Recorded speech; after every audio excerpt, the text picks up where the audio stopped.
E aí, pessoal, beleza? Hoje nós vamos entrar em dois tópicos, em dois temas que são extremamente desafiadores para a nossa preparação para o vestibular, né? Para as aulas que nós temos aí de história para encarar até o final do ano, que são as unificações da Itália e da Alemanha, encarando como um fenômeno único as unificações tardias, tá? Então, a primeira coisa que eu quero trazer para vocês é que eu optei por colocar essa aula para que a gente pudesse debater um fenômeno que tem relação direta com a Primeira Guerra Mundial. Se vocês entenderem bem a unificação da Itália e a unificação da Alemanha, vocês vão ter condição de compreender os desdobramentos que levam à Primeira Guerra Mundial, e esse é um dos primeiros fatores. E segundo, é um fenômeno que vai ter reflexos em todos os processos históricos do século XX. Então eu quero jogar eles aqui para vocês, para que a gente possa pensar junto. Para ficar mais fácil de compreender, eu vou dividir essa aula em duas partes, tá? Na primeira parte, eu vou falar sobre as unificações e eu vou falar sobre a unificação italiana.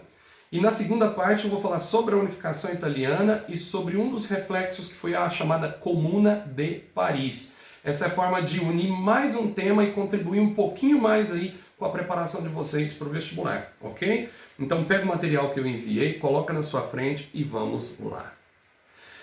Unificação, muitas das vezes a gente precisa entender primeiro o que é a unificação. Unificação de um país significa que aquele país ele tem fronteiras definidas geograficamente, que ele tem uma moeda, que ele tem uma cultura, que ele tem uma língua, que ele tem costumes próprios e que as pessoas daquele país identificam esses costumes, essas características como próprias. Então, os países definem suas fronteiras a partir do século XV. Tá? No século XV a gente começa o processo de formação das chamadas monarquias nacionais. E a partir dali, Portugal se formou, Espanha se formou como país, a França, a Inglaterra. Então, os países europeus, todos eles foram se definindo a partir do século XV. E ocorreu que a Alemanha e a Itália não se definiram enquanto nações nesse período. Elas só vão se definir no finalzinho do século XIX. Quando o mundo já vivia a segunda revolução industrial. Então, a gente precisa observar e começar a debater qual o motivo de países tão importantes, de potências tão relevantes quanto a França e a Itália, terem partido depois, terem conseguido esse processo de unificação depois. Porque o que nós vamos entender nas nossas aulas é que a Itália não era um único país, lá existiam 8 reinos. E que a Alemanha não era um único país, lá existiam 38 unidades políticas, 38 pequenos povos, pequenas etnias, pequenas culturas. Tá? Então é isso que a gente vai entender, é desse ponto que nós vamos partir, tá? dessas chamadas unificações tardias. Então, considerações iniciais, nós vamos ter que voltar um pouquinho e aproveita esse momento para revisar todo o conhecimento que vocês conseguirem alcançar agora. Tudo que vocês conseguirem buscar nesse momento vai ser importante na preparação. Então vamos voltar um pouquinho? Para falar de Itália e falar de Alemanha, eu preciso falar de um fenômeno chamado Congresso de Viena. E para falar do Congresso de Viena, eu preciso resgatar com vocês a chamada Revolução Francesa. Lembra que a Revolução Francesa ela foi aquela revolução que mudou a história do mundo, mudou a história das relações do homem, no campo político, no campo econômico, e uma das figuras mais importantes da Revolução Francesa foi o Napoleão Bonaparte. Napoleão Bonaparte, ele começou o processo de expansão da Revolução Francesa por toda a Europa, e ele alterou o mapa da Europa. Tá? Essa alteração do mapa da Europa mexeu com reis, mexeu com impérios, mexeu com linhas de sucessão, e quando Napoleão Bonaparte ele é derrotado, os países que derrotam Napoleão, sobretudo a Inglaterra e com a participação de outras potências, vou puxar aqui, que começou a chover. Os países que venceram Napoleão, eles tomaram a seguinte decisão: nós precisamos evitar uma nova Revolução Francesa, nós precisamos evitar que isso ocorra novamente. Então foi criado o chamado Congresso de Viena, na Áustria. Por que Viena? Por que Áustria? Porque foi uma região que não foi conquistada pelo Napoleão, era um símbolo importante. Então lá em Viena, o que as potências que venceram Napoleão decidiram? Nós vamos reestruturar a Europa, nós vamos impedir que uma nova revolução ocorra, nós vamos criar um equilíbrio europeu e as maiores potências têm papel decisivo nisso. E aí entra a Áustria. A Áustria tem o papel de quê? De uma certa forma, gerenciar a região dos reinos germânicos, dos 38 estados germânicos que eu falei, e gerenciar os 8 reinos da Península Itálica, para impedir revoltas liberais, para impedir que essas regiões pudessem iniciar movimentos que iriam prejudicar esse equilíbrio europeu. Tá? Então, a gente precisa contextualizar isso. A Áustria, ela impediu que movimentos brotassem tanto na Alemanha quanto na Itália. E aí, a gente precisa pontuar uma outra questão. A superação da Áustria é a parte essencial para a unificação da Alemanha e para a unificação da Itália. Então, destacando essa influência austríaca nos dois territórios, logicamente a gente tem que concluir que essa influência se dava também pelo poder militar. Nem os reinos germânicos, nenhum dos reinos germânicos conseguiria vencer a Áustria, e nenhum dos reinos e das zonas italianas conseguiria vencer a Áustria. Isso é importante pontuar agora. Tá? E um outro ponto, para a gente poder passar para cada caso, tanto a unificação da Itália quanto a unificação da Alemanha foram processos extremamente elitistas. Foram processos que não contaram com as massas populares, com camadas populares. Eles se concretizaram por meio do desejo da elite, tá? Eles não foram democráticos. Tá? E, por último, eles foram determinantes para a Primeira Guerra Mundial. É o que nós vamos ver a partir de agora. Então vamos lá. Se vocês observarem, por exemplo, aqui atrás, dá bem para entender as áreas, né, que se formavam esses impérios. Olha o tamanho do Império Austríaco nesse mapa. Veja como esse Império Austríaco ele consegue ter influência tanto nos estados da Península Itálica quanto nos reinos germânicos. É por isso que a Áustria foi dado tanto poder a ela, porque ela controlaria toda essa região central e esses outros reinos poderiam seguir e poderiam manter a dominação colonial, que é uma coisa que a gente vai falar depois. A primeira coisa, portanto, que nós vamos trabalhar nessa parte 1 da aula é a unificação italiana. Na imagem ao fundo nós temos dois nomes importantes da unificação italiana. O Conde de Cavour, que eu vou explicar daqui a pouco, e o Giuseppe Garibaldi. Tá? Esse nome, se você já estudou a história do Brasil regencial, você com certeza já ouviu falar de Garibaldi. E nós vamos falar dele aqui agora. Então vamos lá. A unificação italiana, ela tem a influência direta, como eu falei, do Congresso de Viena. Tá? O Congresso de Viena, ele define os 8 reinos italianos, tá? E define o controle da dinastia de Habsburgo, ou seja, da Áustria, direto ou indiretamente de todas essas áreas. Tá? Então, os 8 reinos, como eu destaquei para vocês, o reino de Piemonte, Sardenha, Lombardia, Veneto, o reino das Duas Sicílias, o Ducado de Módena e Régio, o Grão-Ducado da Toscana, o Ducado de Parma e os estados pontifícios, que eram os estados da Igreja Católica, todos eles estavam ali na Península Itálica. E todos eles, direto ou indiretamente, estavam sendo controlados pela Áustria. Tá? A Áustria ela tinha essa influência grande na Península Itálica. E a Áustria foi o grande impedimento de que essas regiões ficassem independentes e realizassem revoluções liberais. A história do século XIX ela é muito importante nisso. Nos anos de 1820, a gente tem revoluções liberais na Europa, em 1830, 1840, e nem na Alemanha nem na Itália essas revoluções aconteceram, justamente porque a Áustria abafou esses processos, os processos dessas revoluções, dessas rebeliões. Então, qual foi a consequência disso? Brotou, sobretudo na segunda metade do século XIX, um sentimento na Itália chamado risorgimento. Tá? O italiano fala risorgimento. Então, o que é o risorgimento? Seria um movimento nacionalista na Itália para levar a essa separação ou para a formação de uma unidade nacional, de uma unidade independente. Vale destacar que o único reino desses 8 reinos italianos que era independente é um reino do norte chamado Piemonte-Sardenha. Guarde bem esse nome. O reino de Piemonte-Sardenha ele vai liderar o processo de unificação da Itália. Vai liderar meio que na marra esse processo de unificação dos 8 reinos. Tá certo?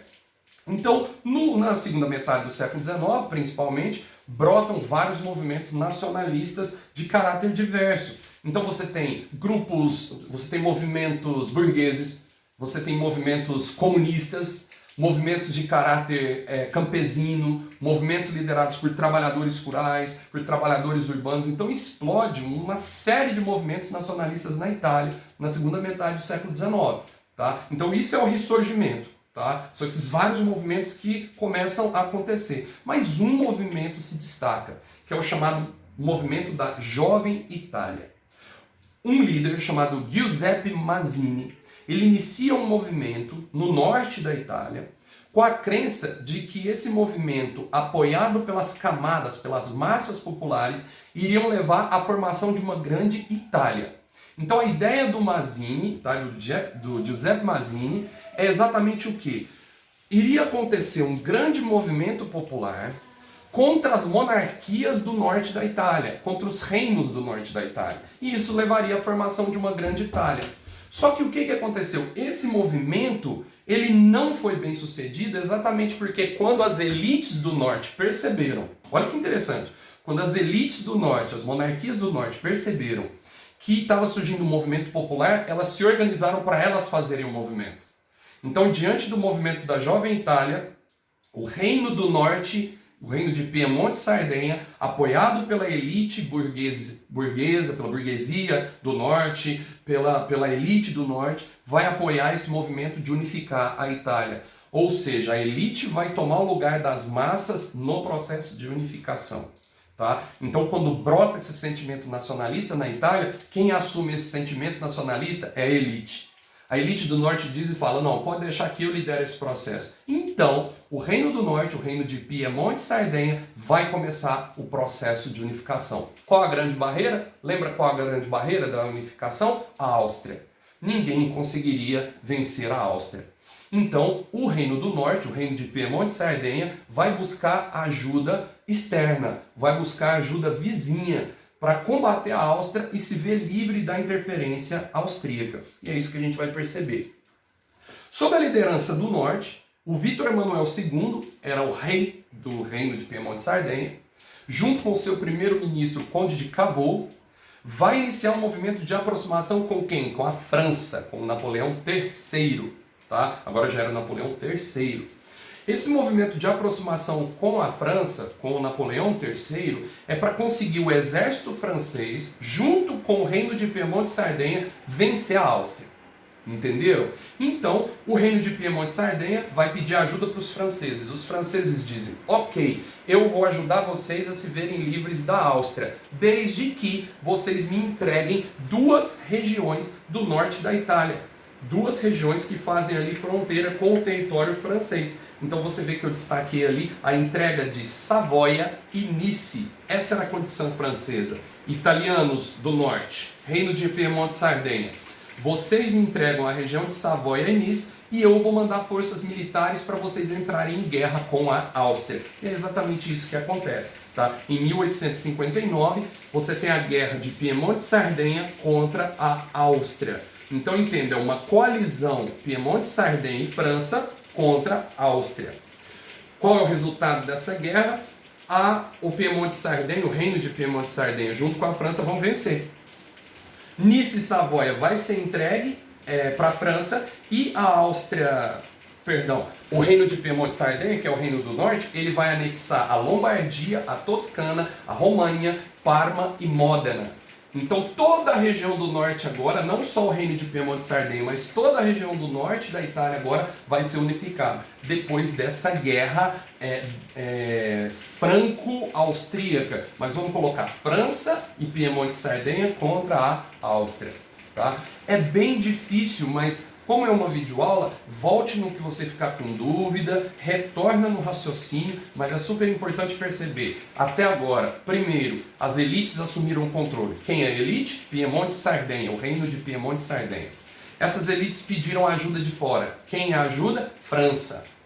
Qual é a condição da França? Eu quero 2 territórios. Eu quero Savoia e eu quero Nice. Esses territórios agora vão fazer parte da França. O acordo foi fechado e o norte da Itália vai vencer os austríacos e unificar. Só que tem todo o sul da Itália ainda. o que vai acontecer no sul? No sul está acontecendo outro movimento, um movimento de caráter republicano, cujo nome principal é Giuseppe Garibaldi. Pessoal, Garibaldi é o líder do movimento chamado Camisas Vermelhas. O Garibaldi, ele participou de um movimento do Brasil chamado Revolta dos Farrapos ou Farroupilha. Quando o Garibaldi participa da Farroupilha no Brasil, o que vai acontecer? Ele vem para a Itália e começa a participar de um movimento de unificação do sul da Itália. Ó, vocês perceberam que a bateria está acabando aqui, mas a gente faz as gambiarras aqui. É bom que você toma sua aguinha aí. Tá? Então olha o que vai acontecer. O Garibaldi e os Camisas Vermelhas, eles vão no sul da Itália tentando um movimento de unificação. Caráter monárquico, elitista, não, caráter republicano. Só que o Garibaldi ele tem várias vitórias, ele consegue um movimento representativo e ele conquista lá embaixo, nas duas Sicílias. Daqui a pouco eu vou mostrar no mapa para vocês.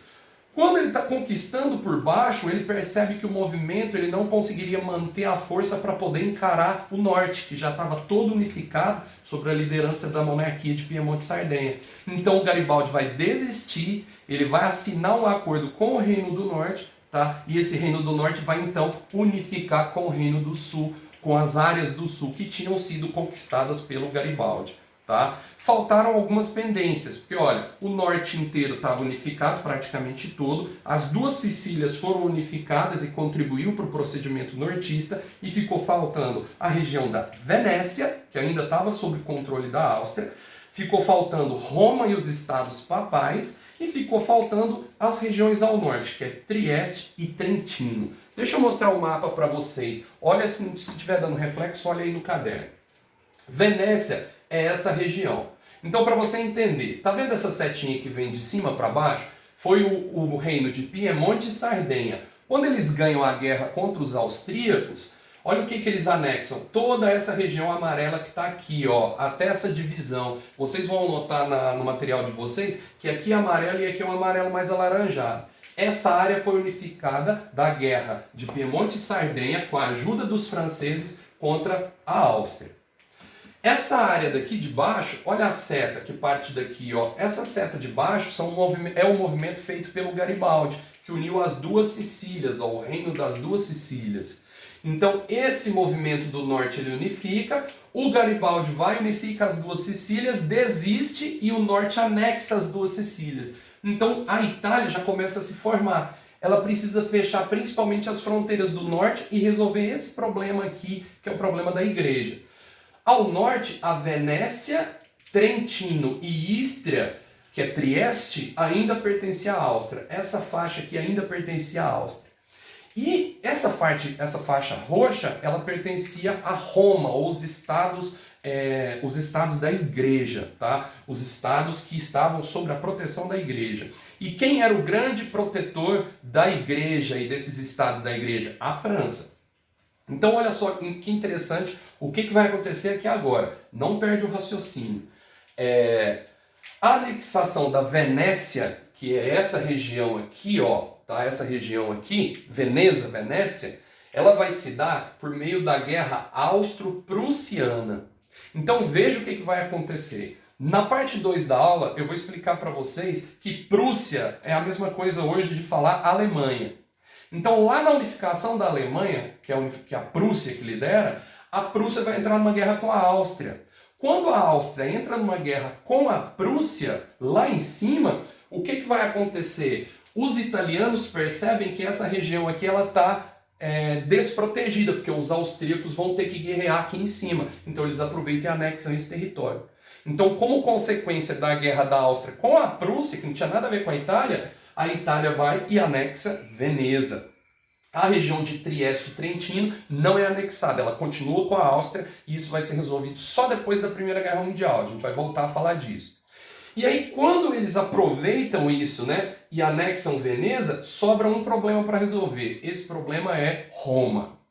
Lembrando, meus queridos, os estados papais, Roma, ela era protegida pela França. Lembra que a França ajudou a Itália a conquistar as regiões vencendo a Áustria? Pois é, ela era amiguinha da Itália, né? De Piemonte e Sardenha. Vai virar inimiga agora. Porque o Napoleão III, ele percebe que a igreja é contra a unificação da Itália. Por que a igreja é contra a unificação da Itália? Porque a igreja tinha medo de perder poder. A igreja não reconhecia essa unificação porque ela ficava com medo de exatamente perder poder e ter que se sujeitar à Itália. E a França protegia os interesses da igreja católica. Então, quando o Napoleão III percebeu que a igreja não estava muito satisfeita com a unificação, ele retirou o apoio da Itália. E os franceses estavam todos protegendo o território romano. Vocês entendam o seguinte, se a Itália resolvesse anexar Roma, se o movimento de unificação italiano resolvesse anexar Roma, os franceses caíam para cima dos italianos. Então os italianos ficavam ali pisando em ovos, sabendo que eles não poderiam anexar Roma. Roma não poderia entrar, porque ela era protegida pelos franceses. Então esse aqui ficou como sendo o único território que eles ainda não conquistaram. Só que vai acontecer uma outra coisa. Olha o que eu coloquei. A anexação de Roma, ela vai se dar na Guerra Franco-Prussiana em 1870. Ou seja, um outro fato relacionado à unificação da Alemanha. Quando a Alemanha vai se unificar, a guerra decisiva é uma guerra contra a França. Então os alemães, a Prússia, vai entrar numa guerra contra a França. Quando os alemães entram numa guerra contra a França, o que acontece com os exércitos franceses que protegiam Roma? Eles saíram para essa guerra contra a França, contra a Alemanha, perdão. E aí essa área ficou desprotegida, porque a França estava numa guerra contra a Alemanha. E a Alemanha foi com tudo, a Prússia foi com tudo para cima dos franceses. O que os italianos fizeram? Aproveitaram e anexaram os estados papais em 1871. 1870 e 1871. Então, para a gente resumir, é interessante. Os italianos se unificam ao norte pelo reino de Piemonte e Sardenha. O norte anexa o sul depois que o Garibaldi facilita e une as duas Sicílias.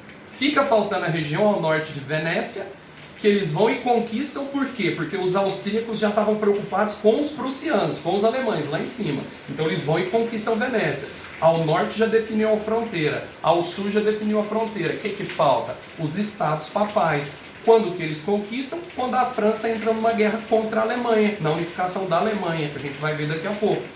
E aí eles anexam os estados papais.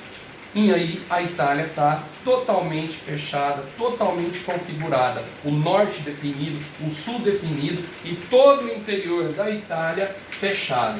Passa a existir aqui, uma configuração geográfica chamada Itália. Só que ainda sobra um problema, porque a igreja não aceita a unificação italiana. Por quê? É lógico, a Itália ela conquista os estados papais que eram protegidos pela França, no momento de fragilidade francesa. A igreja não reconhece a Itália como Itália, porque ela diz, essa é a terra da igreja, nenhum país pode se considerar dono da terra da igreja. E aí eis que essa questão vai durar muito tempo. Isso cai bastante em vestibular, chamado de questão romana, que é esse impasse. Qual é a terra da igreja? A terra da igreja está na Itália? A Itália ela é o país que tem a terra da igreja ou a terra da igreja está dentro da Itália? Essa questão vai durar, pessoal, até o ano de 1929, quando a Itália já é fascista e governada por um cara chamado Benito Mussolini. E olha só que bacana e que link para as nossas próximas aulas. O Benito Mussolini, para ganhar o apoio da Igreja Católica para o eixo nazi-fascista, ele assina o chamado Tratado de Latrão.